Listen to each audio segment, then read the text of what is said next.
Hi, Carm Capriato here. Welcome to episode 395 and the 8th installment of the Shop Talk series. Now, today we're talking a second location, adding a new service to the shop, and the power of our image on our customers. Now, here's a taste.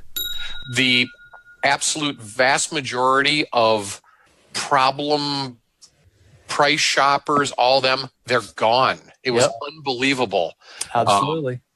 And even the farmers that used to complain about the $20 tire repair, now when they come in and it's $40 to fix it, they're like, "Oh, that was it?"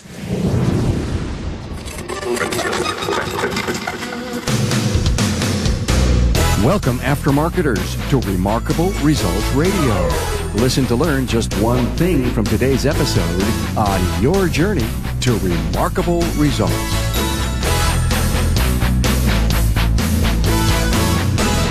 Welcome to an in-depth interview with a lot of useful scenarios on what our industry needs to improve upon. Carm Capriato here, and I'm with industry pros Scott Pelava, John Eppstein, and Scott Gonzo Weaver. Hey, great news. Remarkable Results Radio is proud to partner with Napa Auto Care and the upcoming 2020 Napa Expo. Now join Napa in Las Vegas, April 6th through 9th, 2020 to discover the latest innovations in the auto care industry. Enrollment? It's going on right now. Contact your Napa store to learn more. Hey, question. What are the issues plaguing our industry today? How do we deal with them? How do we solve them? Well, let me be bold enough and say that you're in the right spot to listen to discussions that turn shops into winners, conversations that turn good techs to great, and shop owners that are determined in paving their way to greater success. Hey, glad to have you here in the ecosystem of perpetual studency for aftermarket professionals. Hey, I'm so glad to welcome John Eppstein from John's Automotive Care in San Diego, California, Scott Pelava from Lonsdale Auto Works in Lonsdale, Minnesota. Former shop owner Scott Gonzo Weaver joins us. Now, Scott has added trainer to his resume and continues to be a recognized writer in our industry, and I'm sure you know of Gonzo's toolbox. Now, John tells us about his recent new location and a few challenges he didn't anticipate. Scott Pelava has a great idea to add a service to his shop that many of you would not agree with, and Gonzo shares his wisdom of the ages. We also get into the aftermarket's image. There's a lot to chew on. Get the talking points, my guests' bios, and links to their previous episodes at remarkableresults.biz/E395. Now, here we go.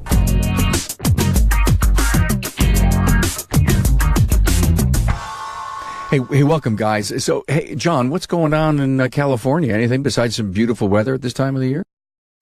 Well, we've been quite busy. It's, we've heard the ups and downs people have been going through. So we're making a lot of changes at the shop. So with all the changes, we're still crazy as can be. Okay. So are you a guy who's always in perpetual change, John? You always trying new stuff? Certain things, yes. Certain things, no. Yeah. When it comes, I eat the same burrito for lunch every day, but, as far as the shop goes, we're always looking for new things to do. We actually opened a second location in June. So after driving to the same place for 20 years, I decided, why don't we mix it up a little? And so. What a big, bold move, a second place. Ooh. Yeah. So share with us for a really quick second, and I'm sorry, there's no way you can tell me in a second how it went, but anything you've learned since June? Absolutely. The transition wasn't very smooth. I started talking to the other shop owner about the 5th of May, and I was the owner of it by the 23rd of May. He just wanted out. So we officially took over the 1st of June, but there was very little prep time. And it's not like I have 5 locations and I just move my stuff over. We had to come up with people and, procedures and new marketing and branding and stuff like that. And some of the stuff went really smooth. I assumed their phone company accounts and their alarm accounts because I didn't want any interruption there. And both of those items were a nightmare for 3 months. So if you can keep from assuming the other person's stuff, that would probably be my biggest takeaways. But John, why the pressure, John? To get it done? Yeah. Why did you close it so fast? That was it. The other guy, he wanted to be out by the end of May. And you said lawyers don't work that fast, didn't you? Yeah. Fortunately, I know him. We actually work together on the ASCCA, the program at the college. He's a teacher at the college. So yeah, I know him really well. You jumped in. I mean, you talk about the deep end of the pool, and you didn't even have an air tank with you. No, I didn't. And like I said, it's not like it was my second or third location or anything like that. It was, this was, I didn't have anything to fall back on. So it must be a testament to your systems, your procedures, and your people that you're probably not here. I mean, you would not have come on the show if you were desperate to keep that place going. So kudos to you, man. Right. Thank you. It's every day's a new adventure. So if I get out of bed in the morning, I'm off to a great start. So Scott Pelava, are you ready for your second branch? Actually, I was having a thought. I was in the deer stand this weekend, and I was thinking of maybe not necessarily a second branch, an expansion of our services. I had worked in a shop that was a mechanical and body shop, and I really liked how that worked. And I said, in the back of my mind, that would always be really cool.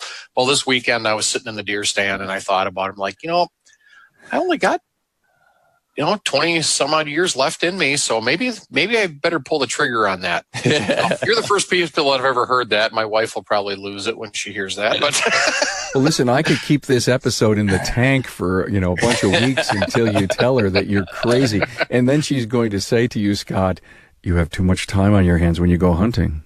Exactly. Yeah. Idle hands are the devil's workshop. And so, I mean, you talk about a departure to collision. I mean, that is one interesting industry that's just going through so many changes. Yeah, I don't know if it would ever be a feasible or realistic goal, but it was one of those things. If just trying to expand just to do the same thing, I don't think my market where I am. There's only so many cars to fix in this area, and there's I don't see a growth that's going to be worthwhile for that type for my market. But it's just something different. I mean, we're in the town. We've got 5 auto shops, and we have 1 body shop. Got it. So it kind of a lopsided market there. We've heard so many on the show describe niche opportunities. You've got your bays. I mean, I'm getting ready to interview someone in 2 weeks is invested completely in ADAS calibration. And and again, I know you're in a small town. Greg Buckley's gone into uplifting, and he's doing police cars and vans, and he's putting safety devices on vehicles. And I've checked with Greg. I mean, there's so many other neat opportunities that are growing outside of that.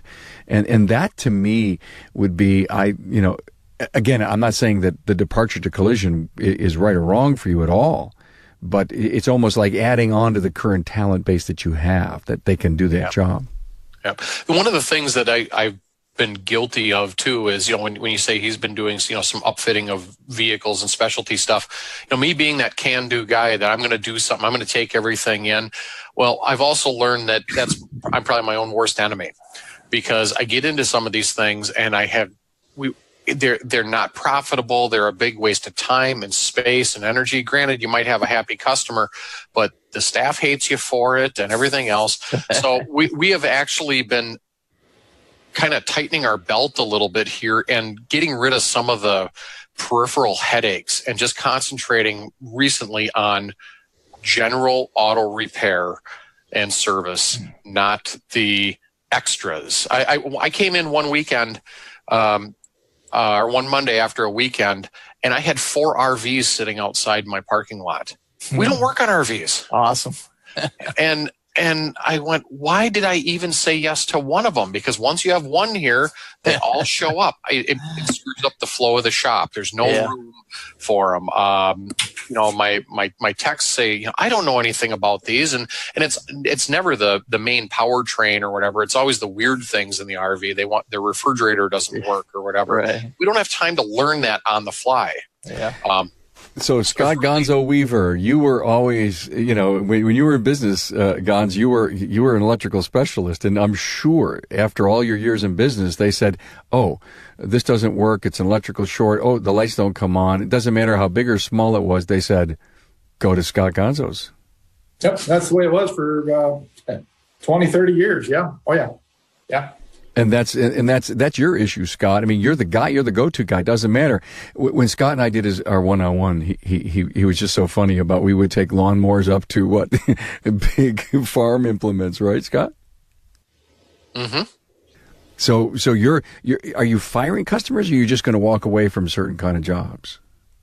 Not necessarily firing them. There are some that I'm just, I actually had the conversation yesterday with somebody who said it's just not our specialty. It's not our area. Yeah. I referred him to somebody else that could do it. But a lot of them are understanding, and I've just found they're happy if we're able to handle the majority of what they have in the majority of their services. Okay. There's, just like doctors, you go to your GP. We're the GP. There's going to be specialists that they're going to need to see from time to time. And I can't always try to be this specialist because I'm going to end up upside down and with a headache.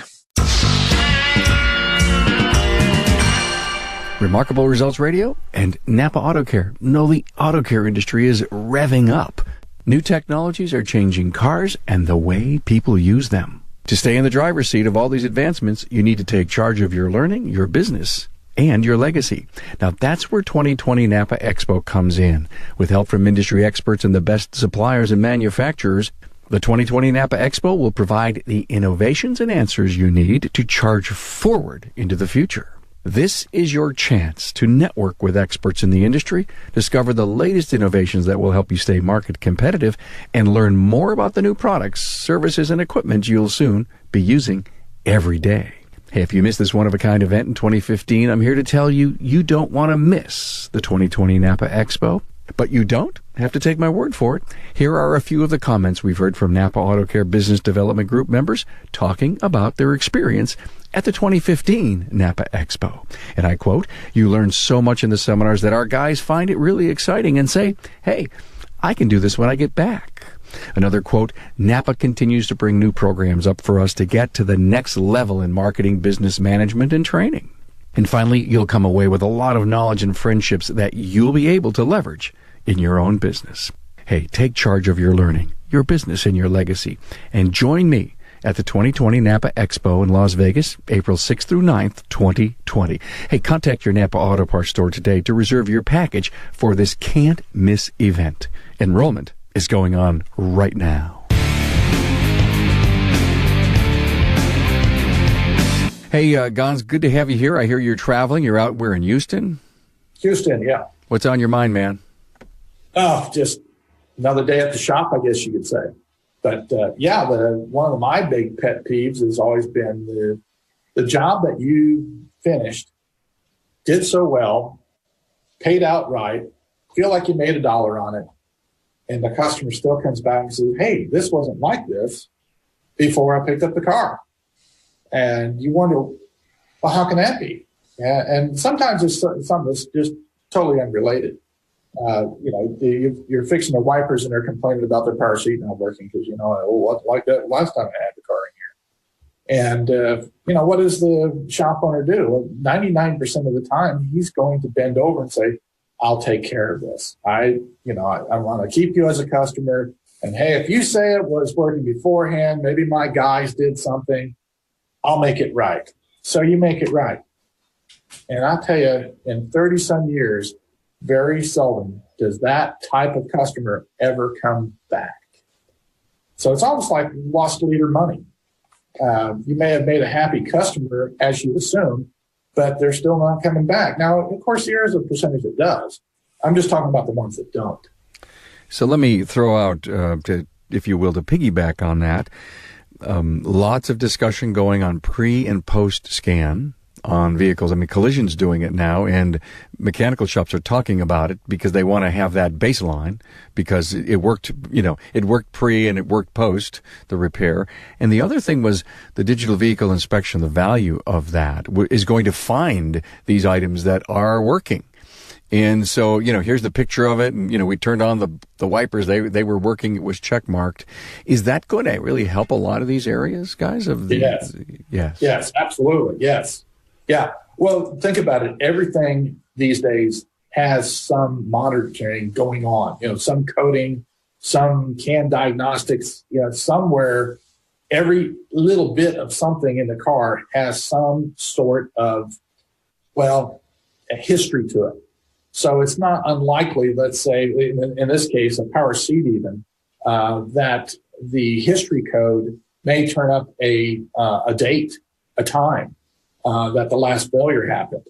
And you could record it and, have some kind of a legitimate legal reason to say, sir, no, this thing actually failed 6 months ago.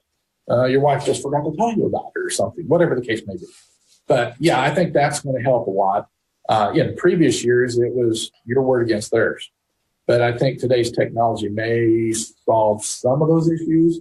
I can't say they're going to solve them all, but it may save, help in the long run. The DVI definitely helps a lot in these situations. You get this light wasn't on before. And, one of the pictures we take is the tech gets in the car, starts it up, shuts the door, and takes a picture of the dash, and you can see every light that is or isn't on. It helps quite a little bit. We have a customer right now that we did a bunch of work, and when she came and picked it up, she brought it back a few days later. Hey, that noise, you guys didn't fix the noise. And she never mentioned a noise. She says, well, I just figured the work you were doing would fix it. And then this is at our new location. So this is a new customer. So we dig back in history. She's been trying to get this noise fixed for about 3 years, looking in history. And she still says that, it's our fault and that it does. So, yeah, imagine that. And when you mentioned the DVI, the other thing that I've seen too, though, is security systems in your shop, surveillance systems, to protect those cases where people will say there's damage to my car or this happened, that scratch wasn't there, that dent wasn't there, this, you guys did this, did that. It's amazing how many times when somebody makes those claims, you say, well, I'm going to go back and I'm going to check the security footage. I don't even have to go look at it. And they go, you know what? Maybe I'm mistaken. I don't think I've ever actually had to pull the security footage for that. I call it the walk around. That's the only time they ever walk to the passenger side of the car is after it leaves the repair shop. Never before, but after they leave the repair shop, boy, they've got to do that walk around. I've done that same thing. Well, let's go look at the cameras, and all of a sudden the story changes. So I don't think people are truly deceitful or trying to be deceitful or dishonest. It's just their perception. I mean, we're consumers like anyone else. We spend our hard-earned money on things, and we have expectations, and sometimes those expectations are based on perceptions, and our perceptions are skewed. So, hey, we've all lost a pair of glasses that were probably sitting on top of our head, and I've had customers come in that swore up and down, and probably I should say the word swore in large letters, that I took the radio out of the car when their son actually said, it would come by a day or so later. Yeah, I took mom's radio out of her car so you guys wouldn't steal it. Well, So, it's pretty common, So, misconceptions, that's all. That really is what it comes down to. But how do you get that misconception away from the front lobby and get them to go, oh, I remember that. And that is sometimes the hardest thing because the emotional state of that customer may be at that point right there at the time they're writing the checkout that they're going to want to get into a heated argument over it. And you got to do your best to calm them all down. Guys, I got to stop you for a moment and ask a question. In these stories that you're telling me, are they new customers? Not necessarily. Not necessarily. Okay, so you may or may have not landed in my thought pattern here, but I want to throw it out. I want to throw out the words curb appeal. you walk up to a place and sometimes you think based on how the place looks and what it, how you feel in it, what you could get away with. And you walk into a really beautiful looking place, clean, organized, professional. Consumer may not try something. Yes or no? Yeah. Well, I don't know about that, Carm. Yes, the place appearance has a lot to do with the initial, will I go there or not go there? But for what I can say after all my years of doing it, I think it's more of they talk to their friends or they Google searched you and they've got a pretty good idea where they're going. They're still going to be apprehensive when they come in there. And it may be because of the bill, maybe because of the way you diagnosed it, because the last guy didn't say the same thing. And there's always that chance that you got to be wrong because, let's face it, you're a mechanic. Yeah. And, kind of on that note, one other thing too is, it's how your people handle the situations. If you can give the customer a sense that you're going to take care of the problem, that sort of thing, it makes a big difference. Well, have you ever run across the guy who enjoys the argument? Yeah, that happens. You fire those people. That's all. You fire them, you move on.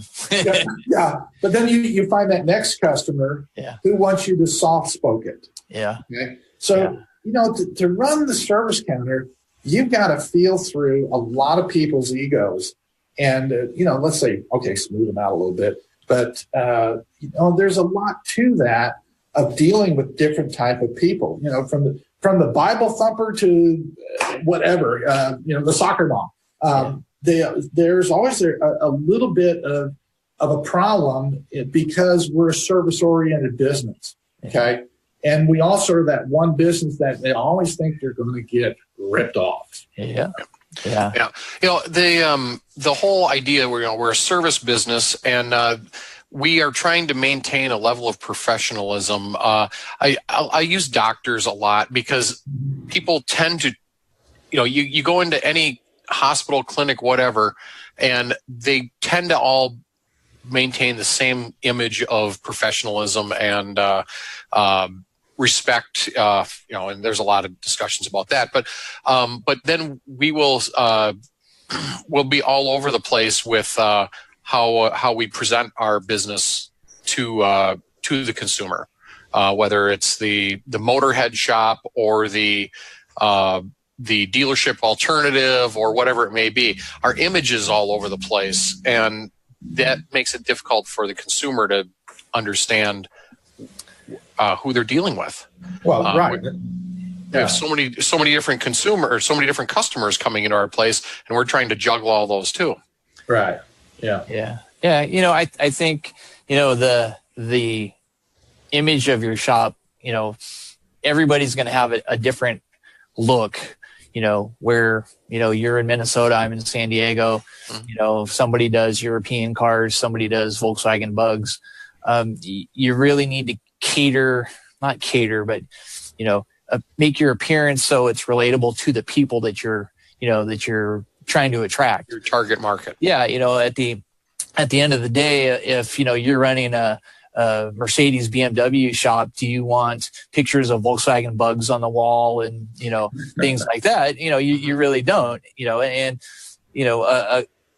just a clean shop. I've walked into, I can't tell you how many shops you walk into, and, the first, for me, I'm a guy, I own a shop. I walk in and go, ugh, this is kind of scary, right? So you can just imagine. You're saying, John, he represents me too. Yes. Yes. Oh, yeah. I mean, we all, at the end of the day, we talk about our competition. I don't have any competition per se. Okay. There's 1 million cars that drive by my shop every year. I sure as hell can't fix 1 million cars. Not even close. So, and it benefits us all to, have that professional look, professional feel.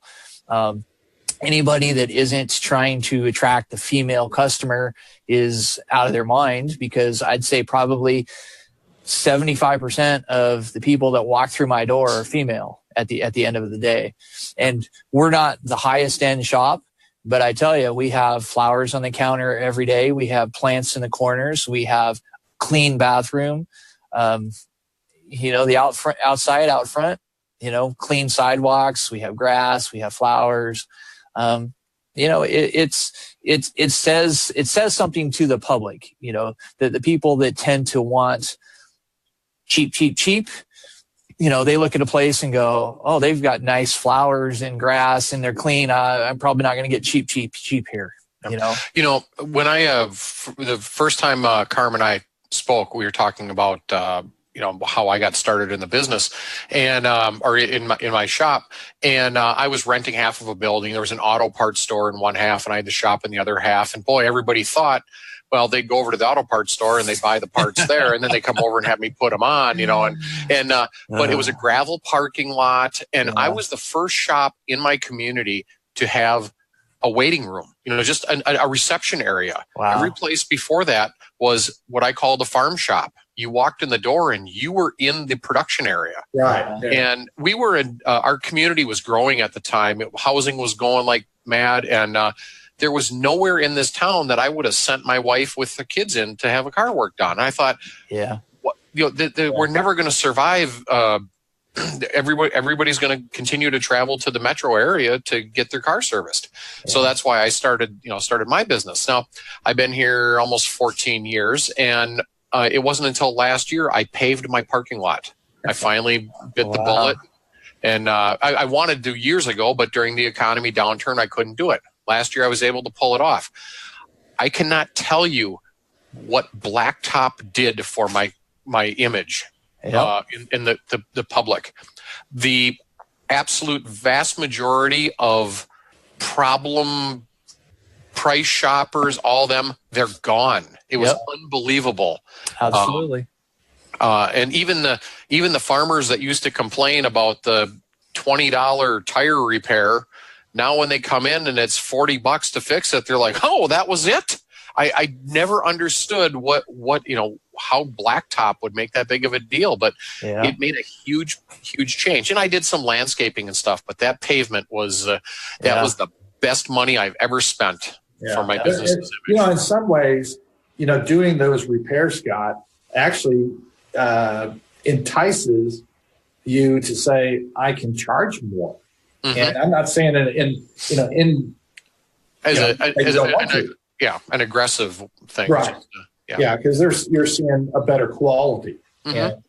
And to get rid of the price shoppers is, that's a big thing. That's more power to you, bud, doing that. Yeah. Operation Blacktop. I love it, guys. I love it. Now, let me be the naysayer. Uh-oh. I love that it happened. Good thing, Scott. I feel, and I empathize with what you did. But what about all the shops that do have Blacktop and it's not working for them? Because there's more broke than just Blacktop. Yes? Exactly. Yeah. For me, I think it was very important because it was we were stagnant for so long. People have been driving by. It'd been the same thing over and over. It saw a major curb appeal change. You made noise. Yes, absolutely. That's what I call it. We have a local community Facebook page, the happenings page, and it was amazing to see how many people in town were just talking about there's Blacktop going in there. I mean, not even my customers. They just thought it was the coolest thing since sliced bread. That's that small town thing, How cool, huh? Yeah. Hey, Scott got a haircut this week. It doesn't get any cheaper as it gets thinner, though. So guys, training. I'm big on it. The industry's big on it. We have to do more training. I did a great show at Apex about the value of trainers, and you're going out there, you're getting training, and is part of the problem of that shop owners aren't investing in today's training because they don't think they'll see the problems that they're being trained on for 5 years? Well, yeah, I could say that on some of the new stuff because it's still under warranty, maybe for years, 100,000 miles or more. Sure. I think there should be some issues brought up that we need to train even for the stuff that are 10 or maybe even 15 years old. I wouldn't go past 15. I mean, that's getting pretty old. But yeah, I could see where that's a big issue. I mean, I've branched out and now gone into the instructor side of things and do some training. And I find out, trainers need trained. Hello, me. It's not as easy as you think. Yeah. But I think the training today is probably more important than it ever has been in the last 10 or 15, 20 years. And, when I started, you could learn a lot of things from the guy in the next bay. Yeah. There's one way to set a set of points, you move the distributors, set the timing. Well, now we're talking about multiplexing computer systems and whatnot. And today's mechanic isn't yesterday's mechanic. Everything has changed. And the only way to get that kind of training is to stay up with it. And I will be one, and I will back up any trainer for this one point. And that is, if you go to a training facility, a convention or whatever, and you say, I didn't learn anything, I'll bet you learned at least one something in that class, no matter how small it might be. To me, the big thing about training, even for someone that already knows it, it is learning the repetitiveness, learning that thing that, yes, what I thought I knew is correct. Yeah. That's what you learned. And I like to make that point that training is that important today, very important. Yeah, and this is something that I kind of think we have beginner techs, meter techs, high-end techs, and they all require different training. And we've actually, between our association, our Napa Business Development Group, our ASCCA, we figure out what people want and we put those trainings on. We also talk to the manufacturers, Napa, CarQuest, places like that. And we let them know, hey, this is the training that we're looking to have. I think you can be proactive in requesting training. San Diego, it's surprising. We're a big city, but the trainers stop at LA. They don't make it down to San Diego. There's a lot of training we don't get. So we're not a small community, but we're kind of left out because our next door neighbor is such a large area. So yeah, we have to go out and bring in trainers to train on this stuff, whether it's technical, management, whatever.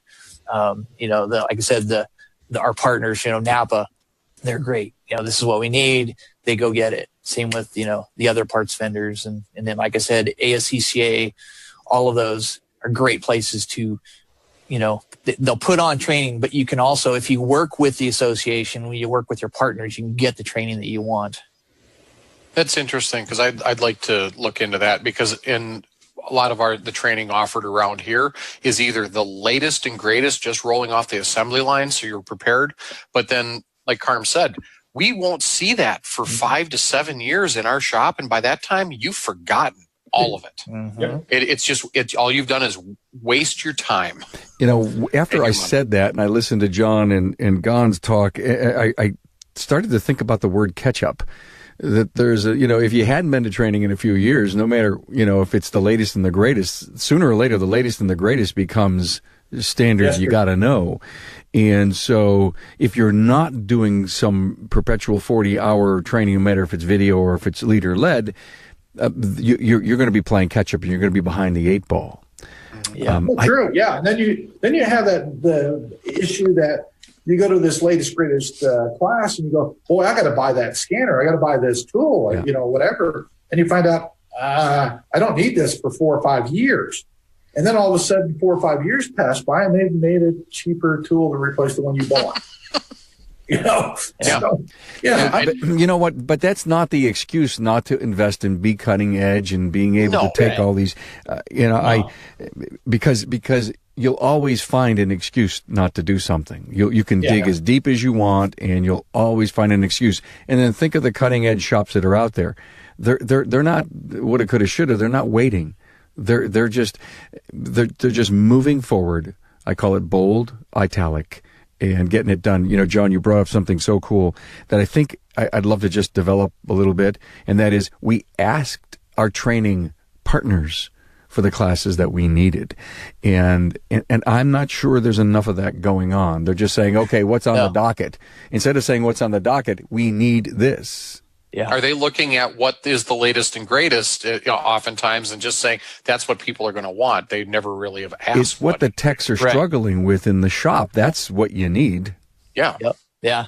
Yeah. The new ADAS stuff, our automotive service councils, we have a connected cars committee, and we're looking at, that for the ADAS is the cameras and the lane warnings and all that stuff. And, one of the things we've tasked that committee with is to identify training and identify tooling, stuff that we should buy. Right now, they're like, yeah, don't buy anything because everything is evolving so quickly. And I think, Carm, you mentioned you're interviewing somebody that's what they're going all in on. And that's great, but like you said, 5 years from now, all that equipment might be, non-existent. No doubt, but I still believe a very small little part. But guys, I still believe he'll be established as an ADAS specialist in the marketplace. Absolutely. No matter what will evolve, somebody's going to go out and say, no matter what happens, we're going to go to John's place for that occasional ADAS calibration that we have to have, because and I don't know where the ROI is on all of that. And to me, that's one of the things that I haven't asked those questions of the shop owner yet. But that's the part I'm curious about. Well, the other thing, not necessarily the technology that in the diagnostic equipment and stuff that would change over the course of that 5 years, but those short, I don't want to say shortcuts or silver bullets, but the pattern failures hadn't even been not figured out yet in the first year or so.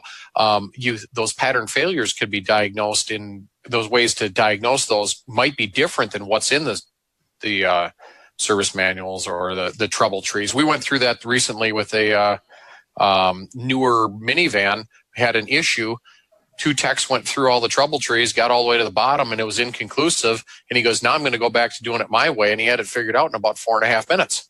Yeah. Mm-hmm. You have to re-engineer it in your mind. And, he says, that's one of the things that he's, fearful of is if as the stuff gets more complex, the engineers can't even anticipate the failures. Yeah. Well, you're right, Scott, because you get a whole lot of those issues where the test procedure is 7 pages long, and all you have to do is check one one wire. Yeah. But it wasn't even included in that testing. Oh, it might have been on page 8. In this case, it wasn't. That was the thing about it. It was just a total fluke that he says, I'm going to go back to how I would have done this, prior, in 10 years ago. At Apex, guys, as I was there during Industry Week, a lot of discussion on OE service procedures. It was almost what everybody kept saying. John, Scott, do you guys agree with that? It's a wit aspect, I guess, because I wasn't there. If you're going to fix anything and fix it right, even the deep level of ADAS, if you don't have access to the OE service procedures and follow it letter by letter, point by point. Nah, I don't buy that. You don't? No. Oh, no. No, because, see, a lot of the codes today are correlated codes. You may get a code for, air conditioner, and what the real problem is the right rear view mirror, outside mirror thermostat isn't working or something. Because things aren't, it's not a cut and dry code. The code may be a direction to go, but it's not necessarily the answer. And the problem with the factory diagnostics, a lot of times they want you to check every single wire on the first couple of steps when, look, just skip all this stuff. Get down to where the meat of the problem. Okay, well, you're an electrical specialist, but this discussion was all about ADAS. And since it's so new to everyone, if you're going to play in that arena, you got to play in the OE side of that. Let's go all the way back to when we switched from R12 to 134. You had to change all the lines. You had to do all this. You had to change all this. And how many times do you find out you didn't have to do half the stuff that the procedure said you had to? Oftentimes, we are the guinea pigs. We're the field testers. Yes. I remember airbag systems when we started doing SRS. It was, pull the fuse, disconnect the battery, open all the doors, walk around, hop on one foot, and then while you're working at it, never put your face in front of it. Yeah. I had the epiphany one day. I went, well, this clock spring on this Caravan keeps opening and closing every time. It's never deployed the bag. That open and close of that brake in that clock spring has never deployed the bag in the customer's face. What difference is if I unplug that airbag versus that broken clock spring? You know how many times I have fixed turn signals in a car from another repair shop because it had a airbag and they were scared that it was going to go off on them. Mm-hmm. It never happened, of course. But you read it in there, like you said, Scott. It'll say in there, disconnect everything, and it sit for 10 minutes because the airbag could deploy, and it never does. Yeah. But I think that even if you looked at from the original inception all the way to where we are now, at most it's disconnect the battery. Yeah, they have learned that it is extremely unlikely that you're going to have a deployment when, and that goes back to normal service. If you're saying, like Carm said, to follow the factory information to the letter, you're going to have to walk around the car 6 times during a full moon carrying a live ticket. But today, really new technology. They're not seeing it as much. There's only one way you get started, and that is, as everyone had basically said to me on the panel that I was moderating, that you got to go follow to the letter. Okay. Yeah, I think using your common sense along with as much information as you can get is key. Because, like you said, there's a lot of stuff that's, how many times do you see check this, check that, replace with known good part? If not, move on and replace with another known good part. And, at some point you have to use your common sense with this stuff. Right. Have you seen? Yeah. Have you ever seen the labor times become decreased on that same operation over the course of 5 years because they figured out that it can be done better? Well, how did they figure that out? That's because us in the field have figured out they've modified it. Yeah. You're on page 1 of the diagnostic and said, if you get to here, go to page 5. Yeah. Well, we just eliminated a whole bunch of Yeah. So one of the things along this line, I mentioned earlier that I'm with ASCCA in California. Oh, by the way, let me just congratulate you on the incoming presidency. Thank you very much. I know. Actually, I'm really excited about it. I've been working at the state level for a long time, and we bring a lot of value to the members, and we have quite a few committees. GovCom is one of them, and they work really hard to make sure that the manufacturers give us that information so that we have stuff to use, whether it's information, tooling, parts. There's a big deal right now with the locksmith ID.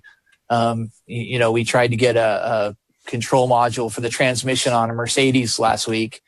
And if you don't have a locksmith ID, they won't sell it to you because it's part of the theft deterrent system. So, but the associations bring so much value to the shops. It's kind of sad because ASCCA is the largest trade association in California.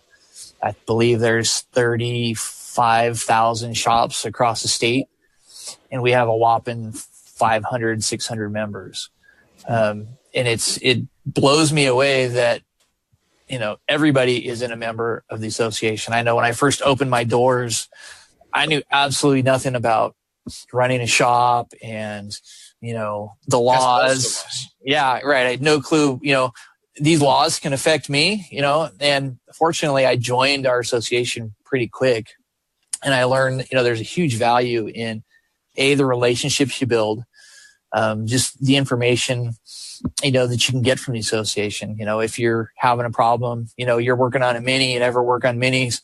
Hey, there's half a dozen guys that specialize in Minis in the association. You call one up and say, hey, I don't know, what should I do? And they'll help you with that. There's just so many things. We've worked on quite a few of the laws, that are out there. The diagnostic connector was one of the things that our association worked with. We work with the bar on a regular basis, and the bar comes out and says, you can't do this, you can't do that. And we're like, well, that doesn't make sense. And we kind of changed their thought process. John, tell the audience that BAR in California means... Yeah, Bureau of Automotive Repair. It's not a place to get a drink. It makes you want to drink, but it's not the place to go to get a drink. Wait, John keeps talking about a bar somewhere. Yeah, right. Did I miss an episode? Where some of the best ideas come from, right? Yeah, I must have missed an episode. I know Carm has a glass of wine occasionally, but what's it? Yeah. But there's there's lots of associations across the country. There's ASA, and I'm sure there's a lot of state associations, and I couldn't have imagined my journey from one guy, half of a shop, one rack, to where I'm at today without my associations that I belong to, the Napa Business Development Group I belong to, the 20 group I belong to, the trainers that I've listened to, and stuff like this. This stuff is so valuable. You just, like I said, I would not be here today if I didn't have all these people in my corner. Well, thanks for that. A conclusion for me is, as I've interviewed, the top 20, 25% in the industry, that seems to be a common denominator amongst all of them. They're in a 20 group, they're in a business development group in their community, they're in an association, and they've used every one of those components of those memberships to drive their success. So thanks for pointing that out. Yeah. And, if you not only are in an association, but you join the leadership of the association, you can help guide it the way you want it to be. You can ask for the ADAS training. You can ask for, hey, I got a guy that wants to, work on 67 bugs. So let's do a class on, how to pull engines on it, whatever, it's a little far fetched, but, you can ask for whatever, whatever it is that you need. So, but at the same time, there's probably guys that those are becoming a dying breed, but there's still a lot of those cars out there that need to be serviced. Right. And why not have a class on it? Yeah, we might have to start doing some retro stuff because, who's going to keep the old points-driven stuff running? Right. Yeah. No, it goes back to the training, which is more important, Yeah. Well, the consumer is going to hunt for people that have gray hair. No hair. Or no hair. But we won't be here forever, though. That's the problem. It's yeah, you're right. I have a younger guy that he wants to become a technician, and so we recently were talking, and he's like, what kind of training should I take? And we talked a little, and he's going to start going to all the training that we can find on the ADAS systems and things like that. And he's like, well, that stuff's way above my knowledge, but the funny thing is, having never worked on it, he knows more about it than I do because, he's 25 years old. This is stuff that he's seen. If I could hand him a carburetor, he wouldn't know what it is, but he could carry on a much, more intelligent conversation about the ADAS systems than I can at this point. He's going to be the guy that walks out with a scanner up to a 68 Camaro too. Yes, he will.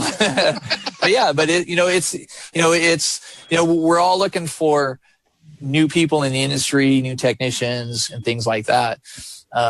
It's stuff like that can get the younger people interested in getting in the industry. Well, when people of the younger ages start to realize that the car is a computer, I mean, it's still a car to a lot of them.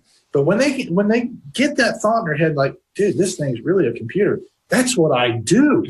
Yeah. You might find a whole new breed of mechanics out there. Mm-hmm. I actually saw a article, I believe it was yesterday, that specifically said that this generation of high school students are shifting towards the trades, going to trade school versus college. Yeah. They're finally seeing what we've been saying for years, and they're seeing their parents that had college educations and whatnot that were struggling, and through the recession and all that. So, I mean, just that's one article of how many, but I was very happy to see that. Yeah. Hey guys, I'm going to be doing an interview soon, all about Gen Z. Nice. And I've seen the information on it already, and I've heard a lot of people talk that they actually look a little bit like boomers. Yes. So it's so interesting. You know what I love about Shop Talk? We went to a million places that we didn't even expect.